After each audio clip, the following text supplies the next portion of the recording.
We've already cracking down on them. We've already dismantling the whole setup. We've taken over their madrasas, their funding. It's for our own self-interest that we need to get rid of the group. I'm determined. वज़ीर आज़म इमरान खान ने नरेंद्र मोदी को हिजान ज़दा शख्स करार दे दिया। कहते हैं भारत जान ले, कोई कार्रवाई हुई तो वैसा ही जवाब देंगे। पुलवामा हमला मोदी की मुस्लिम मुखालिफ और सख्त पॉलिसीज का नतीजा है। नए पाकिस्तान में दहशतगर्दों के लिए कोई जगह नहीं, कलअदम तंजीमों के खिलाफ मौसर कार्रवाई कर रहे हैं। ये तासुर गलत है कि पाकिस्तान चीन की क्लाइंट रियासत है।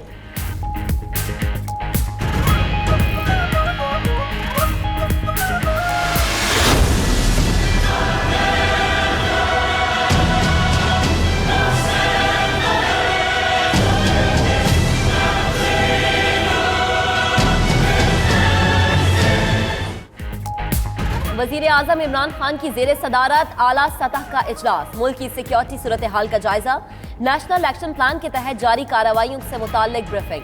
Army chief general Qamar Javed Bajwa भी इजलास में शरीक हुए। सेक्रेटरी खारजा, DG ISPR major general Asif Ghafoor और दीगर हुकाम ने भी शिरकत की।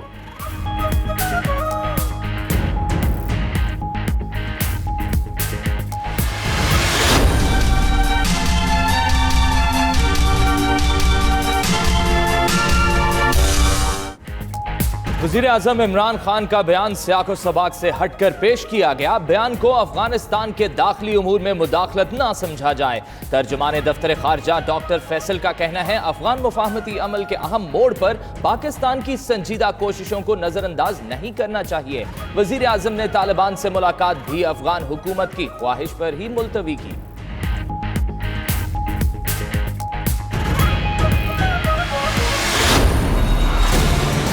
पाकिस्तान में ये जो सारा टेररिज्म शुरू हुआ या सारा ये जो एक्सट्रीमिज्म शुरू हुआ, इसको पूरी वेस्ट की सपोर्ट हासिल थी पूरी दुनिया में। अब ये बात मानी जा रही है कि जो पुलवामा इंसिडेंट था उसको जानबूझकर हवा दी गई बीजेपी को इलेक्शन जितवाने के लिए, और मोदी साहब ने अपने इलेक्शन के लिए लाखों नहीं करोड़ों लोगों की जिंदगियों को दांव पर लगाया।